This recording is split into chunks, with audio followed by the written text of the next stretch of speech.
दोस्तों, क्या आपने कभी सोचा है कि जब हमारी जिंदगी की सारी उम्मीदें खत्म हो जाती हैं, जब चारों तरफ सिर्फ मौत दिखाई देती है, तब हमारे अंदर वो कौन सी ताकत होती है जो हमें जिंदा रखती है?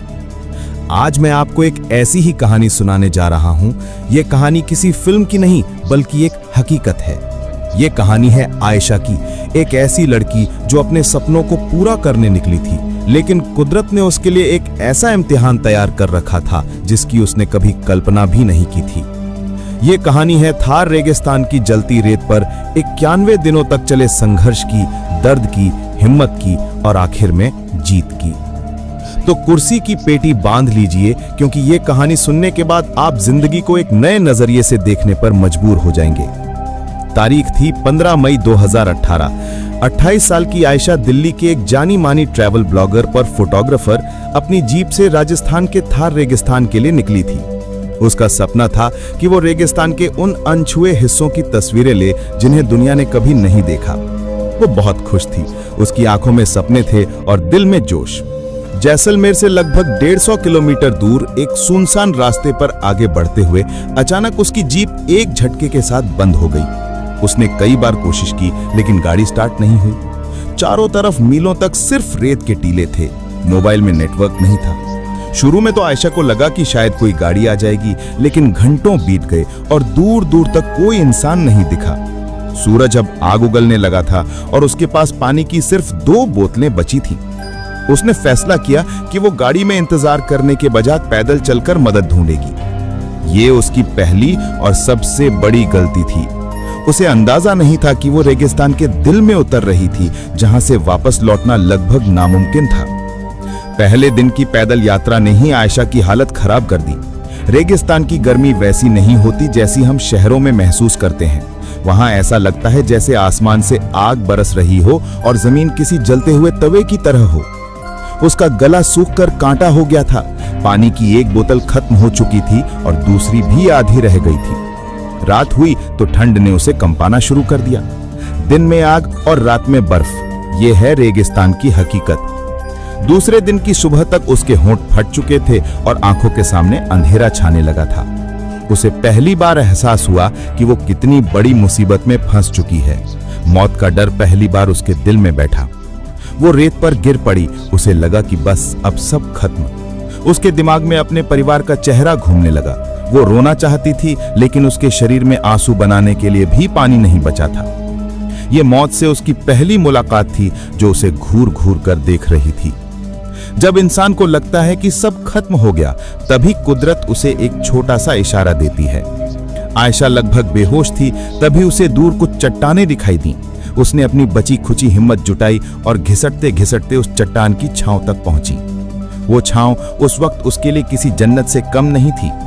अगले दिन सुबह जब उसकी आंख खुली तो उसने देखा कि रात की नमी की वजह से कुछ जंगली झाड़ियों के पत्तों पर ओस की बूंदें जमा थीं।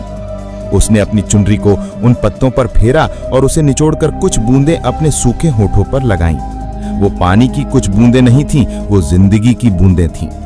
उसी पल आयशा को समझ आया कि अगर जिंदा रहना है तो रोने से काम नहीं चलेगा। उसे लड़ना होगा। उसे रेगिस्तान के नियम सीखने होंगे। उसने अपने बैग से एक छोटी सी डायरी निकाली और उस पर लिखा, दिन 3, मैं अभी जिंदा हूं। यह सिर्फ एक लाइन नहीं थी, यह खुद से किया गया एक वादा था। अब आयशा एक टूरिस्ट नहीं, एक सर्वाइवर बन चुकी थी। उसने स्कूल में सीखी बातें और इंटरनेट पर देखे सर्वाइवल वीडियो याद करने की कोशिश की। उसे याद आया कि कैमरे के लेंस से सूरज की रोशनी को फोकस करके आग जलाई जा सकती है। कई घंटों की मशक्कत के बाद सूखी घास में से धुएं की एक पतली लकीर उठी और फिर एक छोटी सी आग जल गई। उस आग ने उसे सिर्फ गर्मी नहीं दी, बल्कि एक उम्मीद दी। उसने सीखा कि सुबह और शाम को चलना चाहिए और दिन की तेज धूप में किसी छांव में रहना चाहिए। खाने के लिए कुछ नहीं था तो उसने वो किया जो शायद हम सोच भी नहीं सकते।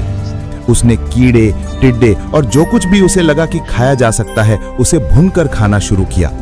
हर कौर एक जहर के घूंट जैसा लगता था, लेकिन पेट की आग बुझाने के लिए यह जरूरी था। उसका खूबसूरत चेहरा धूप में झुलस गया था।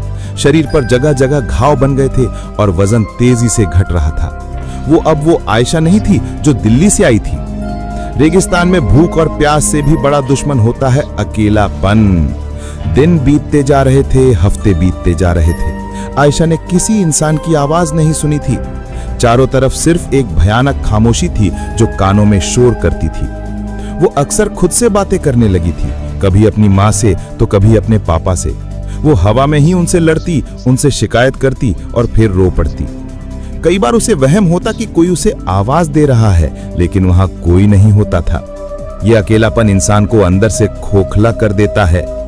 एक दिन उसने अपनी डायरी में लिखा, आज 30वां दिन है। मुझे नहीं पता कि मैं पागल हो रही हूं या जिंदा रहने की कोशिश कर रही हूं।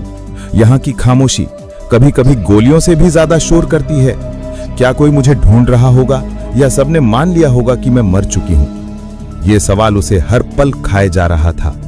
उसका शरीर तो लड़ ही रहा था, पर अब उसका दिमाग भी हार मानने लगा था। लगभग 45वें दिन जब आयशा अपनी बची खुची ताकत से एक टीले पर चढ़ी तो उसे दूर कुछ चमकता हुआ दिखाई दिया। उसे लगा कि वो किसी गाड़ी का शीशा है या किसी गांव की छत। एक नई उम्मीद उसके अंदर दौड़ गई। वो पागलों की तरह उस दिशा में भागने लगी। वो गिरती, फिर उठती, फिर भागती। घंटों चलने के बाद जब वो उस जगह के करीब पहुंची तो उसका दिल टूटकर बिखर गया।